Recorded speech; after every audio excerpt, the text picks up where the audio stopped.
ബഹിരാകാശ പര്യവേക്ഷണ രംഗത്തെ മുൻനിര കളരിക്കാരിൽ ഒന്നാണ് ഇപ്പോൾ ഇന്ത്യ. അമ്പരപ്പിക്കുന്ന നേട്ടങ്ങളാണ് ISRO കഴിഞ്ഞ കാലങ്ങളിൽ ഈ രംഗത്ത് കൈവരിച്ചത്. ബഹിരാകാശ നിലയം ഉൾപ്പെടെ വമ്പൻ പദ്ധതികളാണ് ISRO ഇപ്പോൾ ആസൂത്രണം ചെയ്തുവരുന്നത്. ചന്ദ്രയാൻ ദൗത്യത്തിന്റെ തുടർ വിജയത്തിന് ശേഷം ശുക്രഗ്രഹത്തെക്കുറിച്ച് പഠിക്കാനാണ് ഇപ്പോൾ ഇന്ത്യയുടെ നീക്കം. ISROയുടെ ആദ്യ ശുക്രദൗത്യത്തെക്കുറിച്ചുള്ള പദ്ധതി കേന്ദ്ര മന്ത്രിസഭാ യോഗം ഇപ്പോൾ അംഗീകരിച്ചിരിക്കുകയാണ്. 1236 കോടി രൂപയുടെ പദ്ധതിയാണ് ഒരുങ്ങുന്നത്. 1236 കോടി രൂപയിൽ 824 കോടി ബഹിരാകാശ പേടകം വികസിപ്പിക്കുന്നതിനാണ്. 2028 മാർച്ചിൽ പേടകത്തെ ശുക്രനിലേക്ക് അയക്കുകയാണ് ISROയുടെ ലക്ഷ്യം. വീനസ് ഓർബിറ്റർ മിഷൻ എന്ന പേരിലുള്ള ദൗത്യത്തിന്റെ ഭാഗമായി ശുക്രന്റെ ഉപരിതലം, അന്തർഭാഗം, അന്തരീക്ഷ സ്ഥിതി, ശുക്രഗ്രഹത്തിൽ സൂര്യന്റെ സ്വാധീനം തുടങ്ങിയവയെല്ലാം പഠിക്കും. ഭൂമിയോട് ഏറ്റവും അടുത്ത് കിടക്കുന്ന ഗ്രഹമാണ് ശുക്രൻ.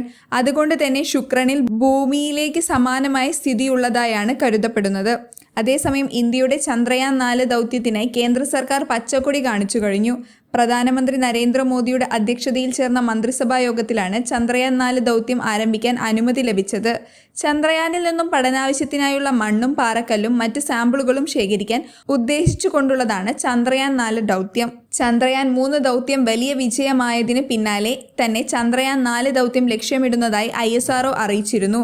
ഇതിനാണ് കേന്ദ്രത്തിന്റെ പിന്തുണ ലഭിച്ചിരിക്കുന്നത്. ബഡ്ജറ്റിൽ ഇതിനായി 2104.06 കോടി രൂപ സർക്കാർ വകവരുത്തിയിട്ടുണ്ട്. ഇതുവരെ രാജ്യം നടത്തിയ ചാന്ദ്ര പര്യവേഷണ ദൗത്യത്തിൽ ഏറ്റവും നിർണായകമായിരിക്കും ചന്ദ്രയാൻ 4. LVM-3, PSLV എന്നീ റോക്കറ്റുകളിലാണ് 2 വിക്ഷേപണങ്ങൾ നടത്തുക.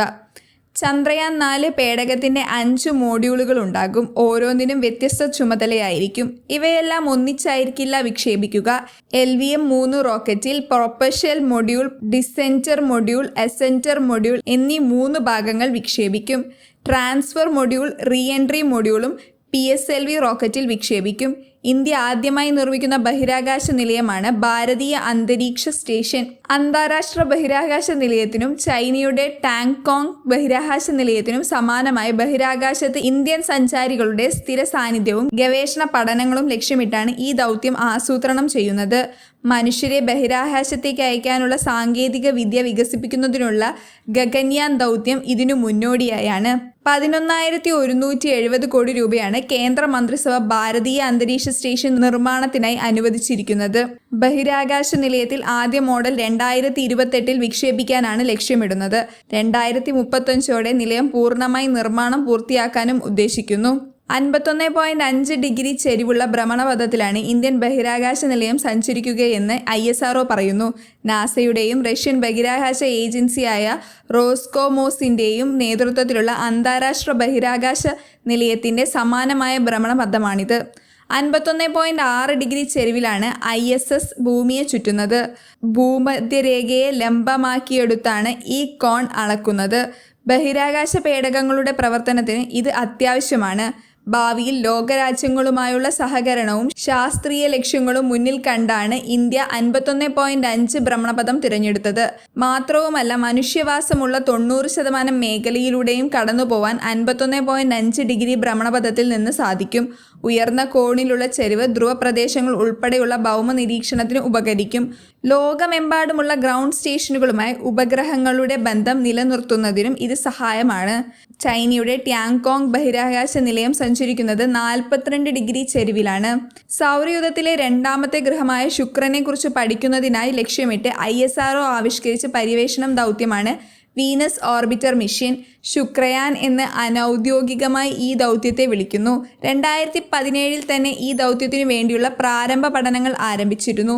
100 കിലോഗ്രാം ഭാരമുള്ള ശാസ്ത്രീയ ഉപകരണങ്ങൾ ഉൾപ്പെടുന്നതായിരിക്കും ഈ ഓർബിറ്റർ. മറ്റ് രാജ്യങ്ങളിൽ നിന്നുള്ള ഉപകരണങ്ങളും ഇതിലുണ്ടാവും.